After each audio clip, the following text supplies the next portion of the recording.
Day one of WrestleMania is in the books. We have a gigantic turn and a few interesting matches to talk about, so let's break it down. Couch Potato Diary starts now.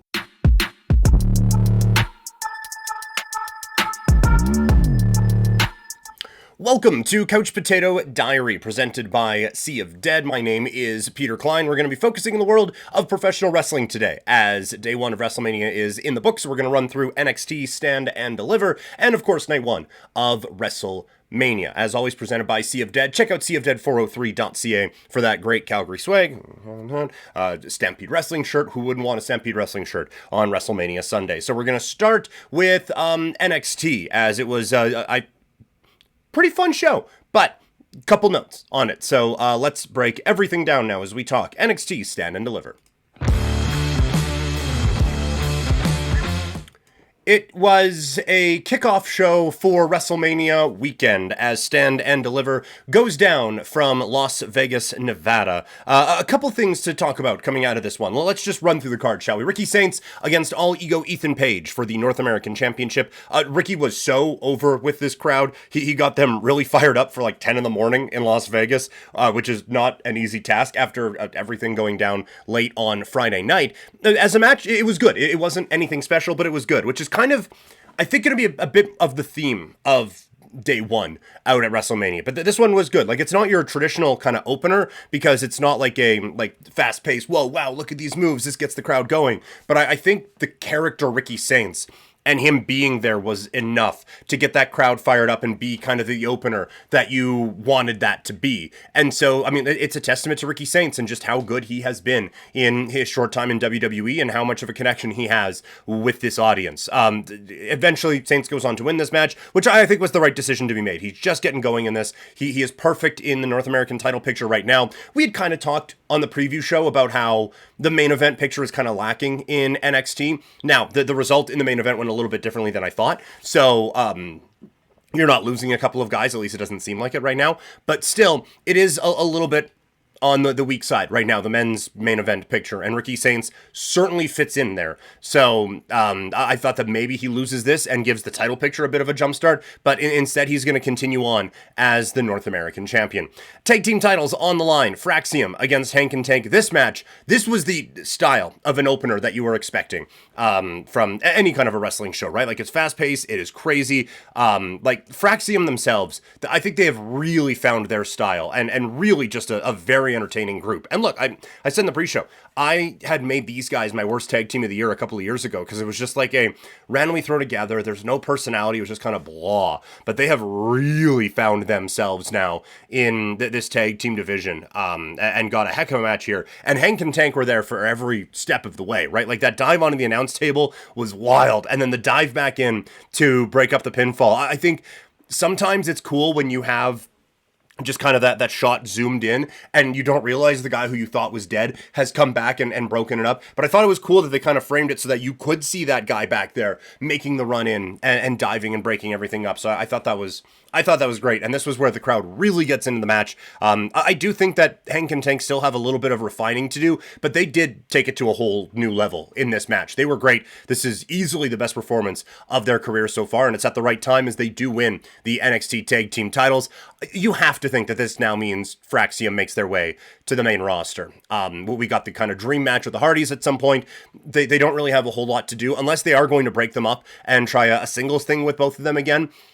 I think that this is the time that they move up, and there's some very interesting tag team matchups you could have with these guys on both Raw or SmackDown. The Women's North American Championship ladder match. This match was incredible. I think every performer in this match put on an excellent show, and it's one of those ones, we talk about it specifically this time of year, where just being in this match elevated each performer, and just now based off of how they did, right? Like, everyone is now elevated coming out of this match. I thought they did a phenomenal job. I did think at some point, we talked about it on the pre-show, I did think at some point it was going to come down to Zarya and Sol Ruka. I just thought that it would lead to then someone else winning. Instead, Sol does that. It looks like she's knocked down, does that flip, comes back up, kicks Zarya, and again, she hits a double Soul Snatcher. That move is just otherworldly. And to be able to pull that off as consistently as she does is really, really great. I think there's a lot of potential there, and I am loving that she is going to get this opportunity. And I do think that maybe this does eventually lead to a Zarya heel turn, which I think is probably the way to go. But I still think that there is high potential in this character no matter what you do with her. And like, honestly, every one of these performers could be on the main roster tomorrow, and I think they would all fit right in. I think just everyone in this match really did themselves proud and put on a hell of a show and really elevated their status with wrestling fans based off of how well they did in this match. Dark State against the Family, a solid match. Solid match. Dark State in a pretty good spot right now. Maybe we need to know a little bit more about the motivations or whatever, but still, everyone looked pretty impressive. As far as like opening debut things or whatever, I thought they were great.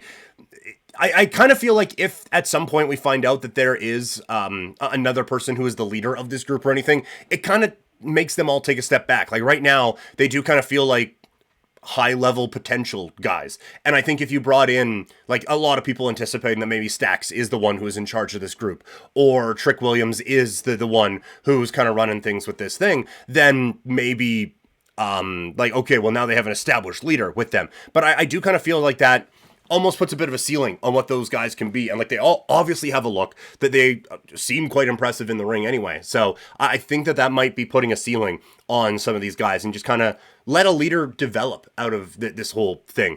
The story of the match does pay off. You have initially that Tony doesn't want to get into the ring because he's been frustrated with Stax not going with the leader of the family lately. And then eventually Stax turns on Tony, and sign of things to come for the weekend. But I liked it. I thought it was well done. Stax, I think, is ready for a bigger role, and I think developmentally has kind of hit a ceiling for what he is at right now in this role. And I think now being, whether it is in charge, like on his own or in charge of the family or whatever the decision is, I think that is going to be really good to see how high he can really take it. And honestly, like Tony could go to the main roster tomorrow, and I think he would fit right in. He has worked on that character well, and the wrestling has certainly come along as well. NXT Women's Championship. I thought, off the top, Corey Graves saying on commentary that Jordynne Grace needs to do something big tonight. And I actually kind of agreed. I like, she's awesome. I'm a huge fan of Jordynne Grace, but it does seem like she has been a touch overshadowed by Julia and Stephanie Vaquer coming in all at the same time. And just to be perfectly honest with you, I don't know if she did enough in this one to kind of get that attention back on her a little bit more. But still some great moments in this match. Like the double blockbuster Doomsday device was absolutely wild. You're thinking Tower of Doom spot. It's a cool spot. It's going to get a whoa every time, but it is a little overdone, I feel like, at some points. And so you see that coming out, it's okay, whatever. And then she walks away with both of them. Like, holy shit, are you kidding me? And then to hit the blockbuster off of it, I thought it was great. I did like that Jada got her stuff in this match. I don't think she really felt like an equal in this. And how could you? You have people who have been world champions all over the world in this match, and her.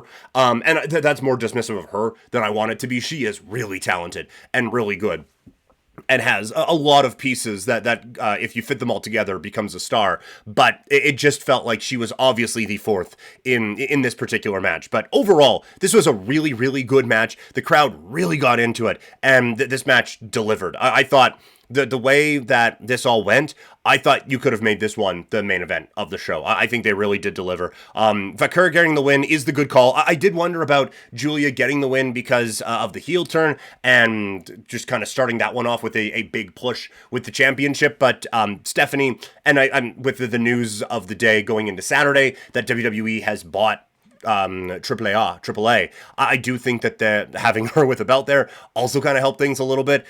So between Julia and Stephanie, there is no wrong decision. I think that you can have a really long feud with both of them, or if Julia is just up on the main roster on Monday, that works too. But either way, there's a lot of potential in the women's roster. Like I said before, I do think Jordynne Grace needs a bit more of the spotlight now. But Stephanie proving that she is one of the best in the world. Julia, ditto. Jordynne Grace is there as well. I just don't know if we've had an opportunity to prove it as much in this initial run here on NXT. And I think now that, because sometimes, and this was one of the things that I think kind of gets frustrating with how they handled Stand and Deliver this year, where everyone needs to get on this card. So only one match ends up being a singles match. It kind of takes away a little bit from some of them. And so instead of Jordan getting her own spotlight in a match with with Jada Parker, then okay, now she gets a chance to stand on her own and she gets her win or whatever. Then she just kind of gets lumped in with Stephanie and Julia,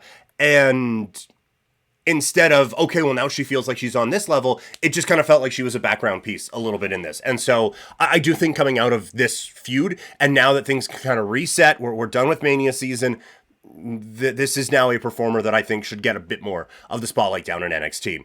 And then we get to the main event for the NXT Championship. And these guys brought it. I thought that the build to this was a little bit lacking.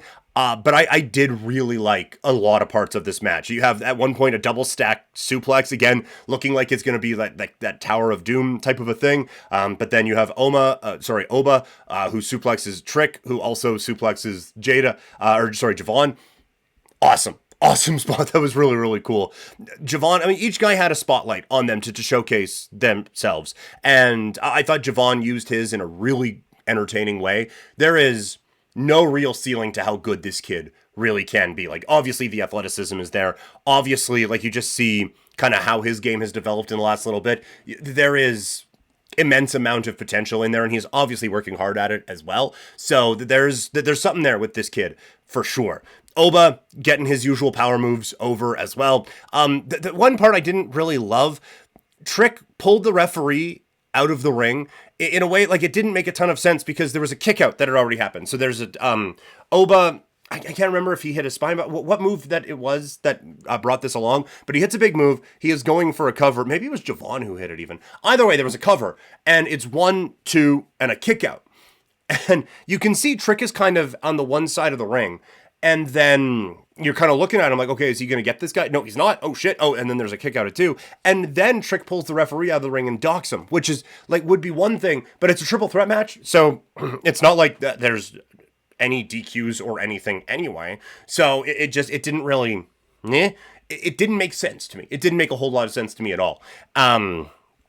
And it was to the point where I was wondering if someone was out of position, right? Like, if that big move was supposed to happen on the one side where Trick was, and he just couldn't get there in time. But they still had to do a couple of other spots with the referee out or something. So it seemed like something was off there to me, either way. But still, this match does hit off an extra gear, and it got really, really fun. The crowd was fired up, and at each moment, each guy looked like they were going to win the championship. And that's kind of all you want from a match out of this. Oba retains. I was kind of wondering if this was going to be his swan song and he moves up to the main roster because he is main roster ready. But it looks like he's going to be sticking around for a little bit. I do wonder if this was it for Trick. We talked about it on the pre-show. It feels like that momentum has cooled significantly. And I feel like he has kind of accomplished everything that he can at NXT, and it is kind of starting to come across like he feels he's accomplished everything at NXT. It's still going to be cool if he debuts on the main roster and we get whooped that Trick right away. It's going to be a whole lot of fun, but it does kind of feel like this kind of treading water has taken a lot of the wind out of those sails. Overall, it was a pretty good show. It didn't reach the level of a takeover or anything like that, like where you would have takeover and it's okay, this was the best wrestling show on the weekend. This didn't have that. This was an entertaining show. I am happy I watched it. I think if I would have gone to Vegas, I would have been happy if I would have bought a ticket and gotten to it. I don't think I would have been stoked that it was at 10 in the morning. But I think it was an entertaining show, but it just does not reach the high levels that NXT used to have for shows like this. There was no dud, but there was nothing that really kind of jumped out to you or anything like that. So a good show, not a great show from NXT. I mentioned there before, there's some news coming out of WrestleMania weekend as WWE has purchased AAA. Let's talk about this. So, for me, anyway, maybe there were some insiders reporting it, and I tend to avoid that WrestleMania weekend, because, your boy likes to avoid some spoilers. But I avoided some news, apparently, because AAA has been purchased by WWE.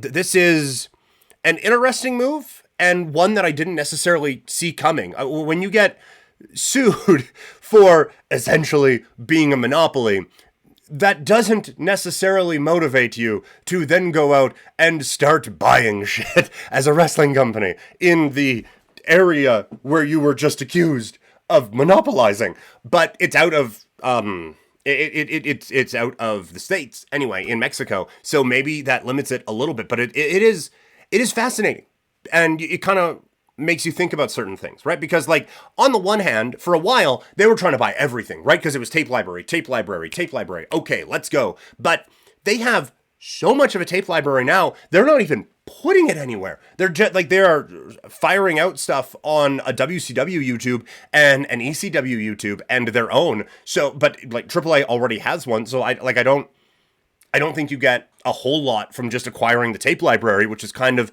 the motivations for all of this before. I don't think it's a talent acquisition thing, because they can just acquire, like it's they just got Ray Phoenix and Pentagon. It's not like owning any of these things would have been like, oh, well, now it's easier to get all of these guys in here or anything like that. So it is an interesting move. And when you see, like, CMLL kind of buddy with AEW and with New Japan, now WWE entering in there as well. It's fascinating.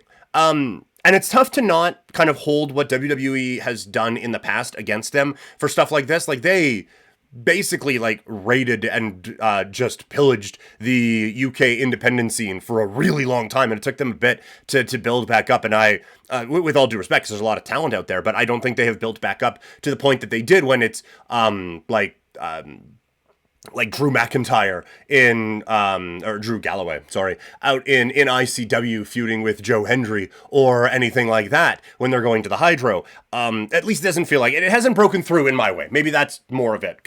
I am sure that things are going well, and I am just being elitist and North American over here and being unfamiliar with it, but it still doesn't feel like it has necessarily reached that level again since WWE went through and got Gunther and Dragunov and Mustache Mountain with Trent Seven and Tyler Bate and Pete Dunne and Piper Niven and right, like, they just went through, got them all, didn't use them, and just left it stale for a really long time. So you are concerned that, oh, hey, Vikingo, yeah, come on over. Nino Hamburguesa, come on in. Let's do all these things. Just sit on the sideline for a while. Don't worry about it.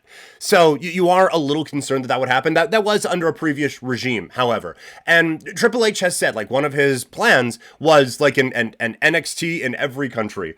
And I don't want Triple H to turn into NXT or anything like that. But one of the things that was brought up in the build up here and all the talk was Nick Khan with a comment like, we're not going to sign people just to put them on the sidelines.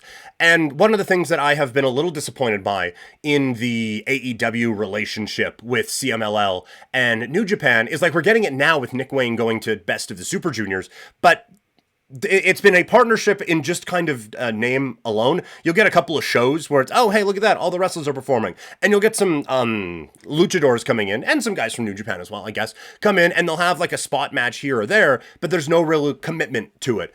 So I think it would be interesting if WWE does have this with AAA. And now, like, it seems like there was a thing with Noah, obviously, with Omos getting a run with the tag team titles there. So, like, if you don't have something for a guy, like, you know what?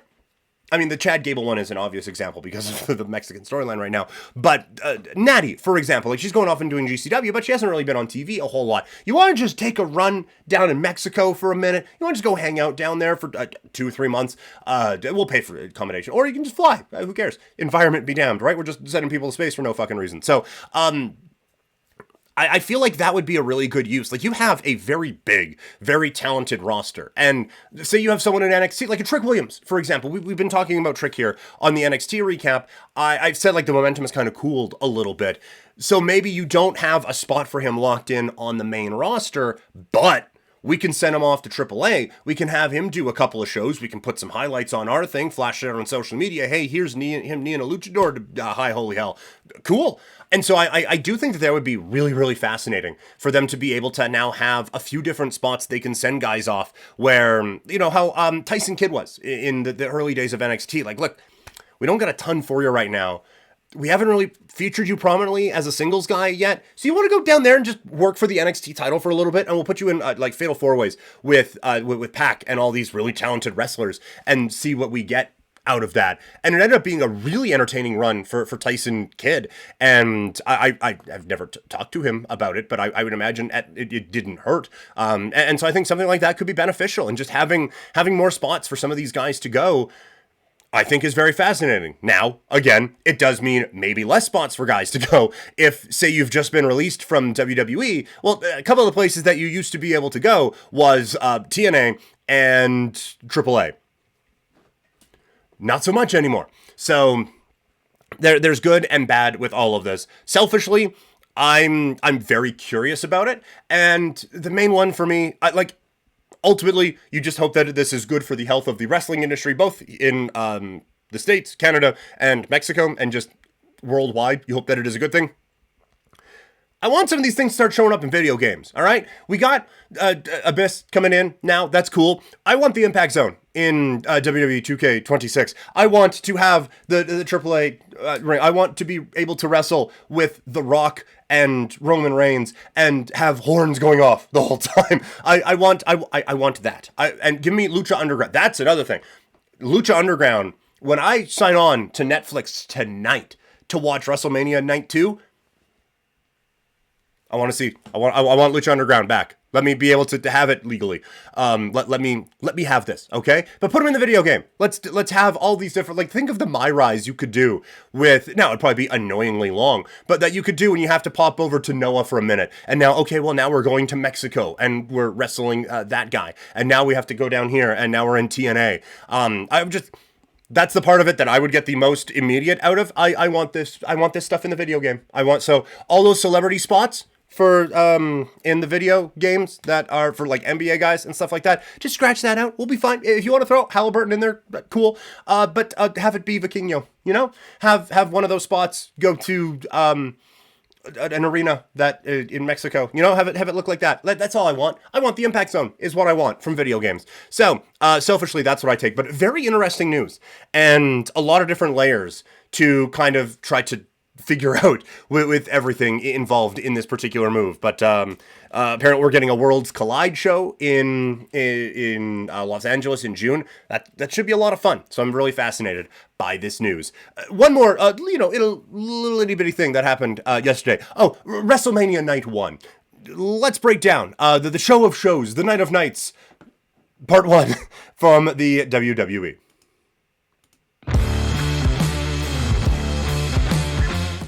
This is taped. I could have taken that out. And now you don't understand it if you're just watching this clip. WrestleMania 41 is halfway through as the WWE was back in Las Vegas for the first time since WrestleMania 9, which famously went really well. This show, I said coming in, I guess I didn't really talk about it all that much. I didn't have a regular WrestleMania feel for this one necessarily. Now, part of that is just my own life. I got stuff going on this weekend. It's Easter weekend, so it's a little bit tough with a couple of certain things. And you're mainly just stressed that people are going to want to spend time with you. It's man, I got to watch Jacob Fatu and LA Knight. I'm sorry. But it didn't really have that same whatever. And then you start the show and it's a big entrance and it's a big intro and we got all these things happening. It's okay. We're back. So I wasn't oh my God, WrestleMania is here. I'm kind of that way tonight now, and part of that is I get to watch it live here in a little bit, but either way, I thought the build for WrestleMania was, again, good, not great. And that kind of seems like the theme from everything. We talked about it on the NXT breakdown, and now talking about it again here. That this show, just overall, before we get fully into it, felt good, not great. And that was kind of a lot of the matches here. So we get Jey Uso defeating Gunther to win the World Heavyweight Championship in 16 minutes and 30 seconds. The intro was very good. I thought that they did do a good job of kind of showing Jey as, he's taking this seriously. He's not just burning himself out, doing all the eating and everything like that. He is coming out and he is being very serious and being very stoic about the opportunity that has been presented to him right now, or that he has earned, as the World Heavyweight Champion. So he was taking in all the crowd adulation and everything like that, and it was a great one with the flags and everything to start it off. I thought it was really, really good. Gunther, down to basics. I don't ever want to see an orchestra or anything I just want what we had. Ow. In this case, a virtual curtain opens, he walks through it. He doesn't break stride or change his pace at all until he gets to the ring, and it is ass kicking time. And then once this one got going, it was a quick reminder that sometimes it's tough to make a dome show, for lack of a better term, sound loud, and so it did have a bit of the crowd is dead feel to it. And you always, when you're coming into these shows, it takes a little bit of adjusting to, okay, that this is a little bit different than other wrestling shows that I've seen. I do feel like this one, it could have got to one more level. Like, it never really felt like Jay was super in danger. Like, there was never oh my god, like, Jay is getting his ass kicked. How is he going to fight back from it? Like, there were times where Gunther was ahead and there were times Jay was ahead, but there never had that feel of, like, oh no, our favorite is about to lose, or anything like that. And so I thought that when the finish does finally come, like, you didn't have that, oh my god, he did it. It was just like you still had oh my god, he did it, but more from the story leading up to it than how the match was necessarily presented, if that makes sense. So again, I thought it was a good match. I do think that with how they structured it in that way, maybe you don't get the, oh holy shit, he has pulled it off, but you do kind of now feel like it wasn't Jay just stole one here. Jay was on level with Gunther the whole time. You do the slapping back and forth and the blows in the chest and all that stuff, and Jay is hanging with him that whole time. And so I thought that was an interesting story to kind of tell with everything along there. And then I thought it was very fitting that Jay gets the win using the sleeper. How many times in wrestling do we see, oh, he's using his opponent's finisher, and oh, they've kicked out at 2. Now they're pissed. And for Jay to actually win it with the move that choked out his brother and all of that, oh, it was good. I thought that was a very, very nice touch on this. Jimmy comes out, he holds the belt, presents it to Jay, and you could hear that they said there was about 61,000 fans in attendance at WrestleMania. There was about 40 of them that was expecting Jimmy to just wallop Jey Uso with that belt, but they get that nice happy moment. They were talking about Rikishi. I do wish that Rikishi would have been ringside, or close-ish enough to ringside that he could have celebrated there. That would have been a very, very cool moment, but it was still really great to see that. And now Jey Uso is he's the world champion. Really, really cool, and really happy for that performer, and interested to see now what direction we go with the World Heavyweight Championship. Tag team titles on the line, and we have new World Tag Team Champions as the New Day defeat the War Raiders. This was another one. This was a very, very good match, I thought. I thought both teams really delivered. Ivar coming out and doing that, like, double-seated cross-body into the video board on the ring. Like, god damn, that must have hurt. And just a quick whatever. When I see the video apron on that side, it makes me think of Titus O'Neil, because, like, when he comes down and does, like, the eat shit thing and slides at the Greatest Royal Rumble, it was apron there. So he right underneath it. If there's a video board there, like, he actually could have got a little fucked up on that, because he is going headlong into it. Now, if there's a video thing there, you would expect a human being would maybe, arm up to block themselves a little bit, but I don't know how much control he had in that particular moment. Anyway, not important. I did like a lot of the spots here. I thought, again, the War Raiders come across as just like a real ass-kicking tag team. I was thinking, though, like, they give these guys a longish run. They've been champs since December. They've had a lot of TV time, and it has been a little stop and start because of some injury situations and stuff like that, but they've had vignettes to get themselves over. They have had some really big moves and everything like that. I do wonder what else you could do to get these guys a little bit more over, because it does feel like there's another level that you can get to with them, but it's also not for lack of trying. So I do wonder, like, is a real singles run for a couple of these guys now something that you could try with? Like, doing, I don't know, we used to do the draft right after WrestleMania. Now they kind of do it in October, but that was when you had 2 networks. Now, I'm sure if Netflix was like, we kind of want it in April, USA Network would kind of just have to deal with it. But if you did a brand split, do you split these guys apart? Because I feel like we've kind of maxed what we can have and they're a great tag team. This is, like, don't hear what I'm not saying. I love these guys as a tag team. I kind of feel like there is more that they could both accomplish at another level of, I guess, for lack of a better term, stardom that you can get out of these guys. And I just don't know what they haven't done to not get, aside from, like, having them all of a sudden start feuding with The Rock. I don't know what you I don't know what more you can do with them, but New Day, they needed this win. It makes the most sense to have it. If you want to just roll this one back, these two teams, I think, work really, really well together. Jade Cargill gets the win over Naomi at 9:20. Jade Cargill is obviously a very impressive human. Naomi, the new entrance and everything like that, everything in this feud was great. I thought that they built this up really well. The match, I don't know if you're ever going to get a technical masterpiece out of Jade Cargill. I don't think that 30 years from now we're going to be putting this match in the Hall of Fame for the Immortals category. But this was a good match. It gave Naomi enough that this wasn't just a squash match or anything like that. You get to show off the incredible athleticism that Naomi has, and just, again, how well-rounded she has become as a performer, not just as a character, but in ring. It's been really fun to see the growth of Naomi over the years. And Jade Cargill is a beast. Like that move where Naomi is diving at her and she catches her and just holds her in the suplex and then hits the jackhammer out of that. I don't think I could confidently do that with that sumo doll that's behind me. And that thing's like 8 pounds. Not even 8 pounds. That's an exaggeration. That'd be a really heavy doll. That's like an eighth of a pound.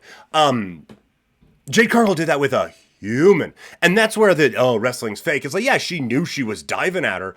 But it's not like there's a rope attached to the trust or anything like that. And she could just dive in and, okay, hold it.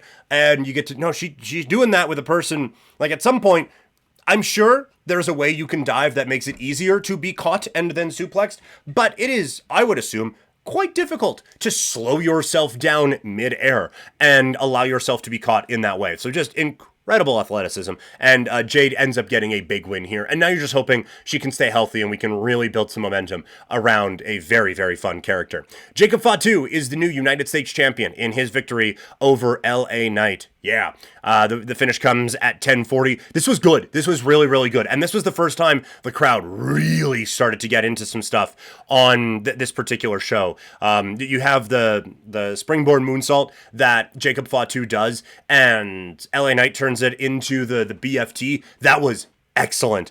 And Fatu rolling over to the ropes and then getting the cover. I wish the announcers would have played into that a little bit more. Like we play into this guy is a psychopath and likes to just kill things part of his character, which very important part of his character. But I wish that there would have been a little bit more of, hey, that was really smart, him rolling like that and doing that thing. Because that is it's something I think you would have done with different characters, and maybe we leave it at that. But I do think that is something that, like the cerebral aspect of the Jacob Fatu character, he's not just running out there and screaming and throwing his ass into things. He is a smart guy as well. So just a little thing there, but then he ends up getting the victory. This was great. The crowd was into it. Haku comes out and celebrates with him after. You love to see it. So that was great. It's what it needed to be. Again, LA Knight, your mileage may vary on his in-ring performances, but he is finding his stride. Again, I think in-ring it's getting a whole lot better too. Character-wise, it's obviously great. The one thing, like he drives up in the very nice car and they park on the stage. I kind of wish we would have got more of a video with that. They did it with Charlotte later with I think it was Rolls Royce. You can tell. I mean, this may shock you. I don't got a ton of experience with those cars. I mean, like, I know. But for LA Knight, I thought, like, he comes out in the car and it looks cool, and then he rolls the window down and it's LA Knight, and it timed it up perfectly, very, very good. But I thought, like, show that car ripping down the Vegas Strip, you know? I mean, AI is great. I can make that. Just show that car ripping around Las Vegas, just a couple of sites, and then it pulls in to WrestleMania and does that. I thought, just a little thing. Otherwise, it's just like it's a car. It's neat. But just, one other note on that. This one surprised me a little bit. El Grande Americano with the win over Rey Fenix at 7:55. I think that they probably want the big unveiling to be with Rey Mysterio Jr., and so maybe you don't give that to Rey Fenix in this particular spot after they make the quick switch on Saturday afternoon. But this match was great. I think that it showcased a lot of what you wanted to with Rey Fenix. The 450 fucking moonsault that the Grande Americano hit was damn impressive. This match was a whole lot of fun, and if they want to do this thing, like, There are aspects of this that are entertaining. There are parts of it that are really fucking stupid. And I did kind of wish that, again, this is on me, right? This is my own projecting. I thought Chad Gable going down to get the secrets of Lucha Libre to Mexico, which is, this sentence is going to sound so fucking stupid in hindsight, but I thought Chad Gable going to find about the secrets of Lucha Libre in Mexico was going to be more serious than it was. And just saying that, I'm realizing that's a me problem, not a Ben problem. But I did think that this would be a good way to introduce a new character or something along those lines. Or if we're going to buy one of their promotions, this could be a way to do something with that. Right now, maybe they didn't know that was going to happen at the time. Although I can't imagine they just woke up on Friday and was like, hey, you want a promotion? But I wanted this to be a little bit more serious. That being said, if you just want to do for the next year, Chad Gable putting on lucha matches with lucha guys, fuck around, is it entertaining? So I guess I kind of got to live with it here a little bit as he gets the win at 7:55. Then we get for the WWE Women's Championship, Tiffany Stratton defeating Charlotte Flair at 19:05. I saw a lot of hate for this match. You see the one clip where Tiffany goes up for the moonsault and guys like, finally just put this match out of its misery. I was saying coming in that I thought these two would benefit from having just an absolute blow away match. This was not that. And honestly, like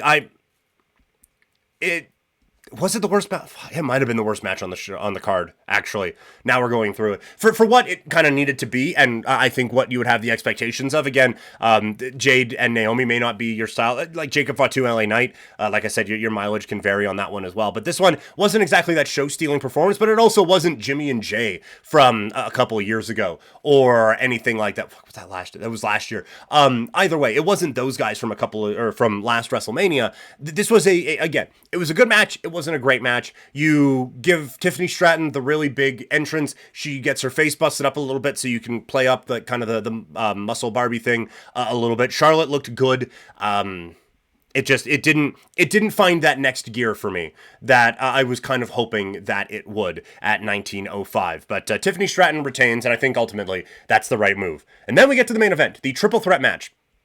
Seth Rollins defeats Roman Reigns and CM Punk at 32:55. So again, full disclosure, I'm recording this on Sunday. I watched this morning. And so you see the cards come up for those three guys, and I just hit the mouse on Netflix and said, oh my God, we still have an hour. And it's like, well, so it's a 15-minute match with entrances, but you kind of knew that this one was going to be a bit of a marathon type of a one. I thought every entrance was good, like with Seth coming out, he gets the fire, the flamethrower. I almost called it a fire torch. He gets the flamethrower, lights the stage on fire, and then comes out. We get a wardrobe change. We just watched the RuPaul's Drag Race season finale. Everyone loves a costume reveal, but I thought it was good, and it fits with him, right? Like in this character's mind, he is fighting for the soul of professional wrestling, and so he is the angel coming in to save it.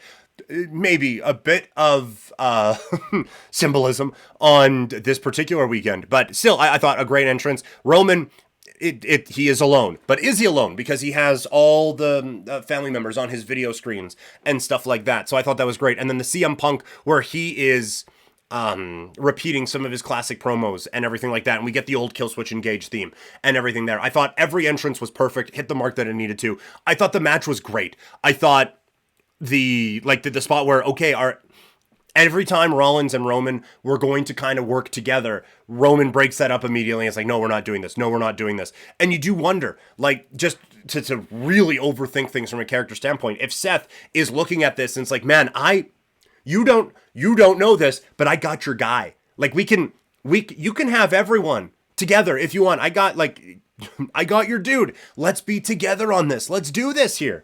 And he wouldn't. And every time Roman breaks that up and then he punches Seth and power bombs them both himself through the table. And that spot where every one of them hits their finisher and all three of them are down on the mat. Like this was just, it was such a great match. It was so good. And then you get the drama with Paul Heyman grabbing the chair and he gives it to CM Punk. And as he's standing up, like, we all kind of saw where this was going, right? I said out loud in my living room, he's going to grab the chair away. the way he was standing up. And then he goes and punches him in the dick. And down he goes, and Roman gets a couple of chair shots in. And then it's so smart. The setup there that Roman just can't resist, right? The Seth's back is there. This is the chair shot that has now broken his heart twice in the last decade. And it is Paul Heyman, his wise man, pointing it to him. There's nothing in Roman's mind other than I am going to whoop that ass with this chair. And he even pushes Heyman to behind him to give him the clearer shot to boom. And you just hear the no mercy ping go off as Paul Heyman does the damn thing. And immediately Seth's mood changes. He takes the chair and just wham. And he ends up getting the win. And it's kind of what we talked about with, again, not unique to this, but like Paul Heyman with Seth Rollins now. I think that Seth has done some very good work in this. And now to have Paul Heyman on this side, I do really think that the sky's the limit. And I said before, I thought that this would be a really good way of introducing some new young talent in. I know they tried that before with Seth and, what was it, Theory and... it was Buddy Matthews for sure. Did he have someone else? I think I'm putting Theory into a different one that I'm supposed to be. Either way, we've seen Seth as kind of the Messiah before, but I do think like having Seth and Jeff Cobb, I think would be great in this particular faction as a Paul Heyman guy and just as the muscle behind Seth Rollins. I think that would be a fantastic fit for him. Seeing a couple people suggesting Drew McIntyre and having it be not a two-man power trip, but like a Shawn Diesel sort of a dynamic, I think that would be a lot of fun as well. So there's a lot of different ways you can go with this. I think it could be great. I do see, depending on if they keep them on the same shows or whatever, but this would be a very good heel challenge for Jey Uso as the World Heavyweight Champion. And when you think about it, the motivation is there with Seth. Like, I was so focused on Roman the whole time. Your ass helped him out too, so that there's a lot of different ways I think you can go with this one. But I thought it was great. I feel like that was a very, very good match. Like just some of the spots in there, like the spear into the pedigree was fantastic. The entrances and everything.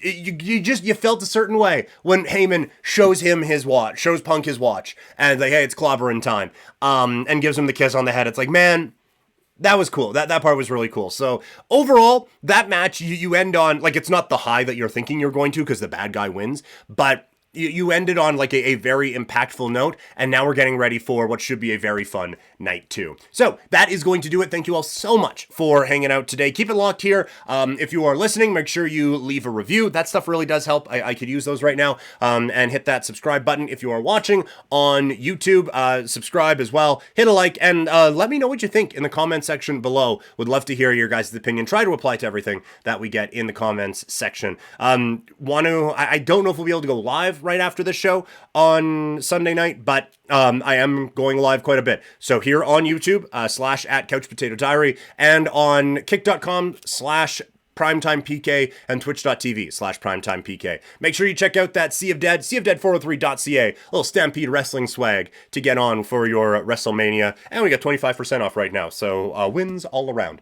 Thank you all so much for tuning in. Have a great rest of your WrestleMania weekend, and we'll talk again soon.